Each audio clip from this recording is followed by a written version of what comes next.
மகாவீரர் ஜெயந்தியையொட்டி சமண சமய பெருமக்களுக்கு அதிமுக பொதுச் செயலாளரும் சட்டமன்ற எதிர்க்கட்சித் தலைவருமான எடப்பாடி கே பழனிசாமி மகாவீரர் ஜெயந்தி நல்வாழ்த்துக்களை தெரிவித்துள்ளார்.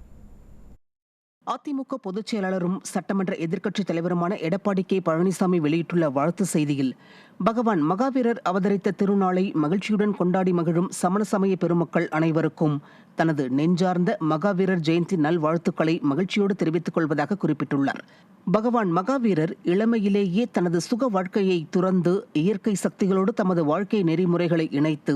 அகிம்சையை பின்பற்றி வாய்மையை போற்றி ஆசைகளை களைந்து பற்றற்ற நிலையை கடைபிடித்து வாழ்ந்தவர் என்றும் அறநெறியையும் ஆன்மீக நெறியையும் தவறாது பின்பற்றியவர் என்றும் தெரிவித்துள்ளார். பகவான் மகாவீரரின் வாழ்வே அவரது போதனைகளுக்கு எடுத்துக்காட்டாகும் என்றும் இந்தியா முழுவதும் சமண சமய மக்கள் அனைவரும் அவரது ஆழ்ந்த போதனைகளை மதிக்கும் நிகழ்வுகளில் பயபக்தியுடன் ஈடுபடுவது வழக்கம் என்றும் கூறியுள்ள கழக பொதுச் செயலாளர், மகாவீரரின் பிறந்த நாளை மகிழ்ச்சியுடன் கொண்டாடும் இந்த இனிய நாளில் மக்கள் அனைவரும் பகவான் மகாவீரரின் வாழ்க்கையையும் போதனைகளையும் கடைபிடித்து வாழ்ந்திட வேண்டும் என்று மனதார வாழ்த்தி